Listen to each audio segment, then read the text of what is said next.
नमक के ऊपर अंग्रेजों ने क्या लगा दिया था? टैक्स। क्या लगा दिया था? टैक्स लगा दिया था।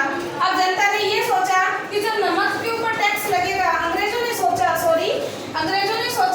कि जब नमक के ऊपर टैक्स लगा देंगे तो ये लोग हमसे खरीद नहीं पाएंगे और इनको हमें टैक्स देना ही पड़ेगा।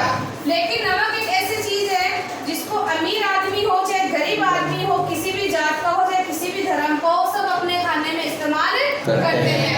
तो इस चीज का फायदा किसने उठाया? अंग्रेजों ने उठाया। और अंग्रेजों ने उठा करके नमक के ऊपर क्या लगा दिया? टैक्स लगा दिया। उस समय जो अंग्रेज अधिकारी थे उसका नाम क्या था? Lord Irwin. अब गांधी जी जो थे उन्होंने एक पत्र लिखा। क्या लिखा? पत्र लिखा। किसको लिखा? लॉर्ड इरविन को। कब लिखा? 31 जनवरी 1930 को उन्होंने एक पत्र लिखा। अपने पत्र में उन्होंने कितनी मांगे रखी गांधी जी ने? 11। कितनी मांगे रखी? 11 मांगे रख करके गांधी जी ने क्या कहा कि आपको नमक कर को समाप्त करना पड़ेगा। उन्होंने गांधी जी ने कितनी मांगे रखी? 11 मांगे रखी। और 11 मांगों के लिए क्या कहा कि आपको हमारी ये 11 मांगे माननी पड़ेगी और नमक कर को समाप्त करना पड़ेगा। फिर क्या हुआ? अब गांधी जी ने नहीं माने, अंग्रेज लॉर्ड इरविन ने उनका स्वीकार नहीं किया, नहीं माने। थोड़े दिन वेट किया, इंतजार किया, कुछ नहीं हुआ। फिर गांधी जी ने वापस उनको चेतावनी दी। किसको चेतावनी दी? लॉर्ड इरविन को चेतावनी दी कि अगर आप हमारा कहना नहीं मानते हो तो हमें आंदोलन करना पड़ेगा। तो देखो चेतावनी के साथ 11 मार्च तक उन्होंने कितना समय दिया भैया? 11 मार्च तक समय दिया।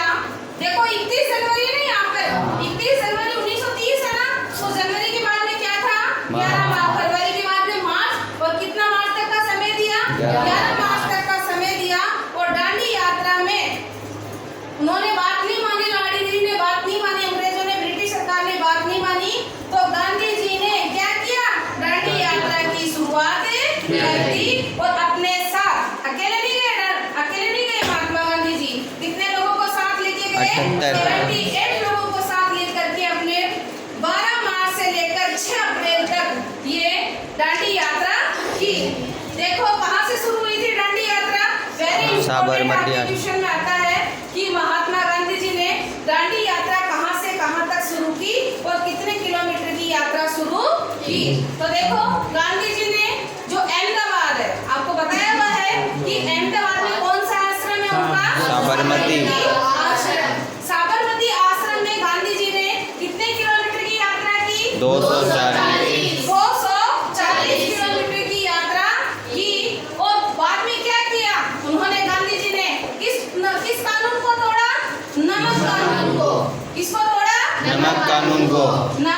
अंग्रेजों ने जो कानून बनाया था टैक्स लगाने वाला, उसको गांधी जी ने कब तोड़ दिया भैया? 6 अप्रैल को समुद्र का पानी उबाल कर उन्होंने नमक बना करके नमक का इस्तेमाल करना शुरू कर दिया। ठीक है, अब यहाँ तक बात हो गई। गांधी जी इरविन समझौता हुआ। फिर अब क्या कहा कि आप लोग तो नहीं मान रहे हो, हमारे साथ आप लोग क्या कर लो? समझौता कर लो। गांधी जी ने तैयार हो गए लॉर्ड इरविन से समझौता करने के लिए। और जो लॉर्ड इरविन है वो भी तैयार हो गए। फिर क्या हुआ? उन्होंने लॉर्ड इरविन ने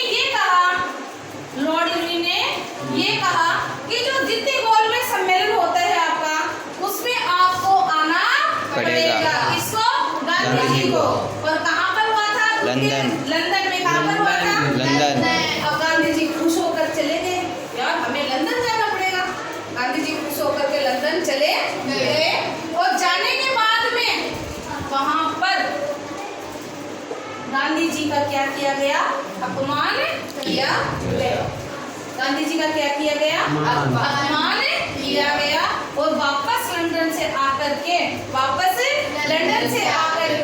गांधी जी ने सविनय अवज्ञा आंदोलन को और आगे बढ़ाया। और अंग्रेजों के मानने के बाद में सन 1929 में इस आंदोलन को गांधी जी ने क्या कर दिया? समाप्त